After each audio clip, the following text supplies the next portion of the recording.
Bapak Ibu baru saja melewati penutupan beradab laporan, namun masih ada data kelulusan yang belum dilaporkan. Apakah Bapak Ibu operator harus mengajukan pembukaan periode lampau untuk memasukkan data kelulusan?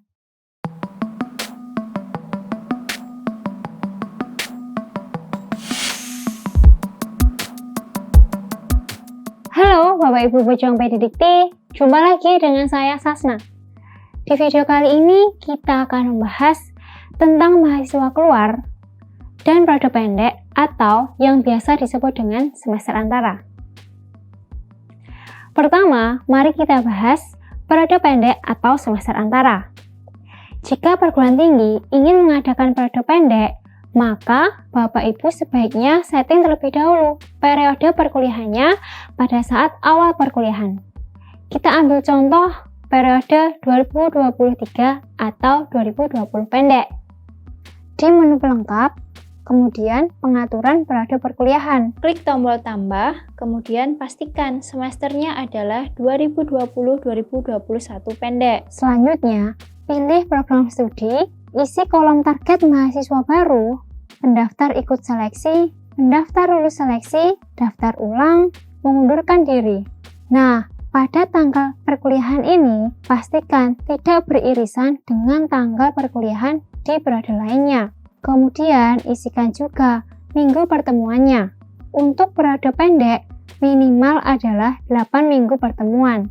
Jika semua kolom sudah terisi, maka silakan untuk klik simpan. Periode pendek ini biasanya dimanfaatkan oleh mahasiswa di perguruan tinggi supaya dapat melakukan perbaikan atau percepatan mata kuliah. Berdasarkan Permendikbud nomor 3 tahun 2020 tentang Standar Nasional Pendidikan Tinggi. Pasal 16 ayat 1, beban belajar mahasiswa sebagaimana dimaksud dalam pasal 10 ayat 2 huruf D dinyatakan dalam besaran satuan kredit semester. Ayat 2, semester merupakan satuan waktu proses pembelajaran efektif selama paling sedikit 16 minggu, termasuk ujian tengah semester dan ujian akhir semester. Ayat 3, 1 tahun akademik terdiri atas 2 semester dan perguruan tinggi dapat menyelenggarakan semester antara. Ayat 4, semester antara sebagaimana dimaksud pada ayat 3 diselenggarakan A. Selama paling sedikit 8 minggu. B. Beban belajar mahasiswa paling banyak 9 satuan kredit semester. Dan C. Sesuai beban belajar mahasiswa untuk memenuhi capaian pembelajaran yang telah ditetapkan.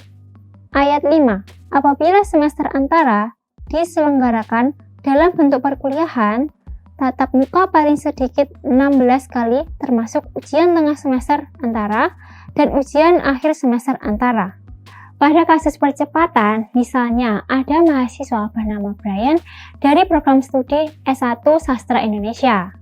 Pada periode 2020 genap, Brian sudah menempuh semester 4 dan berencana menyelesaikan perkuliahannya dengan masa studi 3,5-5 tahun.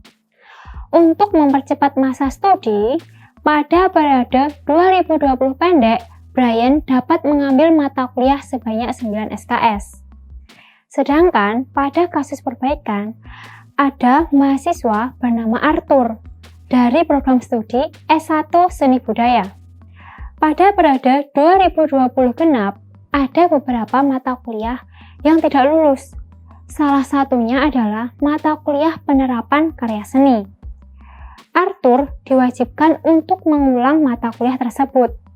Kemudian Arthur berencana untuk mengulang mata kuliah penerapan karya seni di periode 2020 pendek, supaya dia bisa tetap lulus tepat waktu, yaitu 4 tahun. Selanjutnya, mari kita bahas mengenai kelulusan mahasiswa atau mahasiswa keluar. Seringkali kita mendengar pertanyaan dari Bapak Ibu operator, jika tanggal dinyatakan lulus ujian skripsi dan tanggal SK Yudisium berada di periode yang berbeda, maka nantinya data kelulusannya masuk di periode yang mana? Kita ambil contoh mahasiswa bernama Benny. Dia dinyatakan lulus ujian skripsi di periode 2020 ganjil. Ternyata SK yudisiumnya keluar pada periode 2020 genap. Lalu data kelulusannya Benny masuk di periode mana? Jawabannya, data kelulusan Benny masuk di periode 2020 genap sesuai dengan tanggal SK yudisiumnya. Bagaimana pendataannya di feeder? Langsung saja kita praktikan. Yang pertama, silahkan Bapak Ibu untuk mengakses menu perkuliahan, kemudian daftar mahasiswa lulus atau dropout. Setelahnya, klik tombol tambah. Silahkan mengisikan data mulai dari mahasiswa, bisa dicari berdasarkan nama atau NIM. Kemudian jenis keluarnya, di sini jenis keluarnya mulai dari lulus, mutasi, dikeluarkan, mengundurkan diri, putus sekolah, wafat, dan hilang. Pilih sesuai dengan jenis keluar untuk mahasiswa yang akan diinputkan. Dilanjutkan dengan mengisi tanggal keluar dan periode keluar. Pada saat mengisi tanggal keluar, mohon untuk memperhatikan tanggal keluar tersebut masuk ke dalam periode keluar yang dipilih. Jadi misalnya, periode keluarnya adalah periode 2020 genap, dengan rentang perkuliahannya mulai 17 Maret 2021 sampai 30 September 2021. Maka tanggal keluarnya mohon dipastikan masuk ke dalam rentang periode perkuliahan tersebut. Contohnya, tanggal 20 September 2021. Lalu dilanjutkan untuk mengisi kolom keterangan, nomor SK, tanggal SK, IPK, dan IPK transkrip. Dengan klik tarik EPK, hasil perhitungan data transkrip mahasiswa. Kemudian yang terakhir yaitu mengisi nomor ijazah atau nomor sertifikat profesi. Nah, nomor ijazah ini bisa didapatkan melalui aplikasi PIN. Lalu, bagaimana pendataan AKM mahasiswa ketika mahasiswa sudah lulus atau keluar? Ada dua case pada pendataannya. Case yang pertama, misalnya ada mahasiswa bernama Shirley dari program studi S1 Agribisnis. Shirley sudah lulus ujian skripsi di periode 2020 ganjil. Dan SK yudisiumnya keluar di periode 2020 genap. Bagaimana pendataan AKM dan kelulusannya? Karena Shirley sudah yudisium di periode 2020 genap, maka pendataan AKM hanya sampai di periode 2020 ganjil. Pada 2020 genap, cukup mendatakan kelulusannya saja. Selanjutnya, ada mahasiswa bernama Putra dari Prodi S1 Teknik Mesin.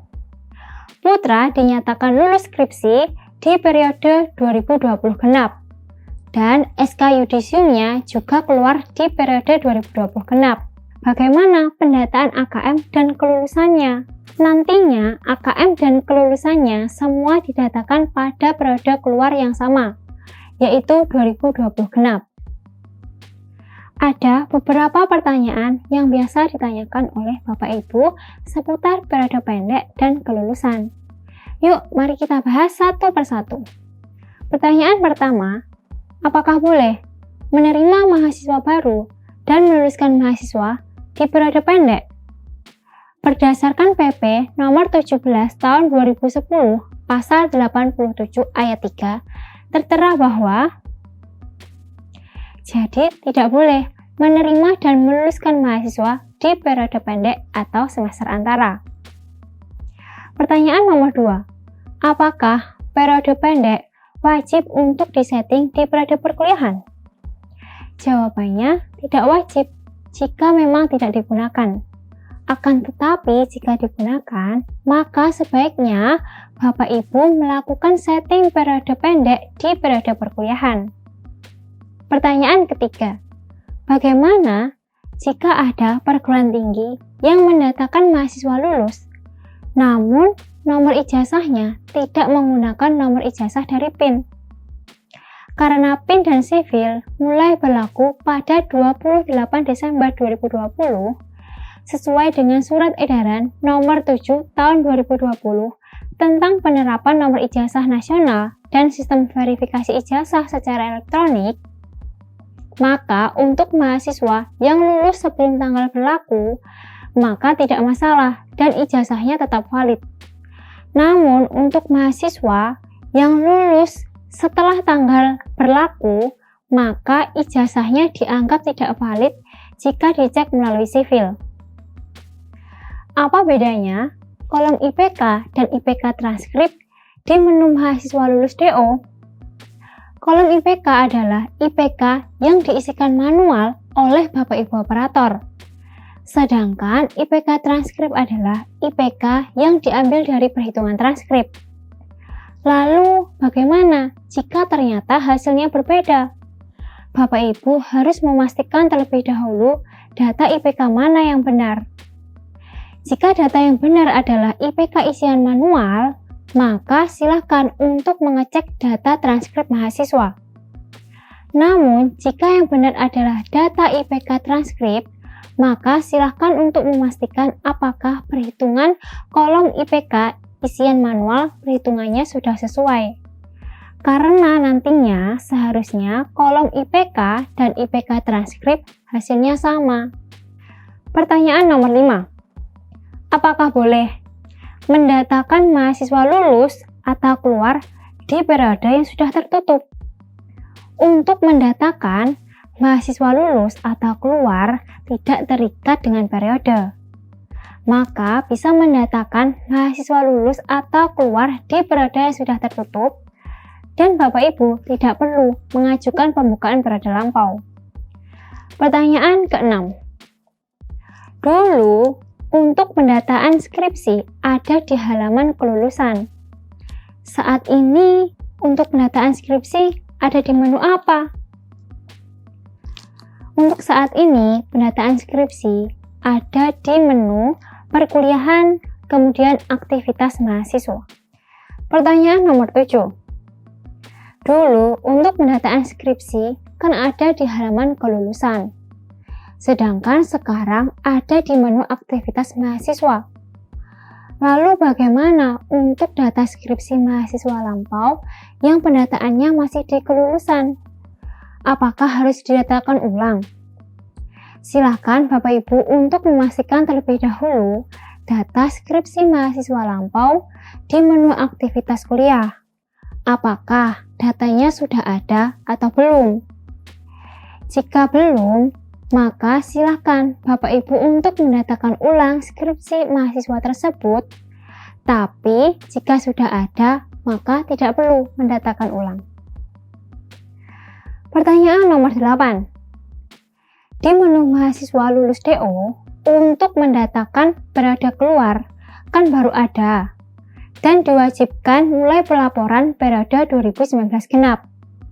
Lalu bagaimana untuk data mahasiswa yang lulus atau keluar sebelum periode 2019 genap? Sebaiknya didatakan ulang untuk periode keluar mahasiswa yang lulus atau keluar sebelum 2019 genap. Karena untuk pendataannya kan Bapak Ibu juga tidak perlu mengajukan pembukaan periode lampau. Nah, sudah cukup jelas kan Bapak Ibu tentang periode pendek dan kelulusan? Kira-kira materi apa lagi ya yang belum kita bahas? Mari tulis di kolom komentar materi apa saja yang ingin kami bahas selanjutnya. Dan tuliskan juga pertanyaan dari Bapak Ibu seputar materi di video ini. Jangan lupa untuk like, subscribe ke channel Safima, dan nyalakan tombol lonceng notifikasinya ya, supaya tidak ketinggalan episode terbaru dari kami. Terima kasih dan semangat para pejuang PDDikti. Solusi teknologi perguruan tinggi Anda. Safima, Revolutionize Education.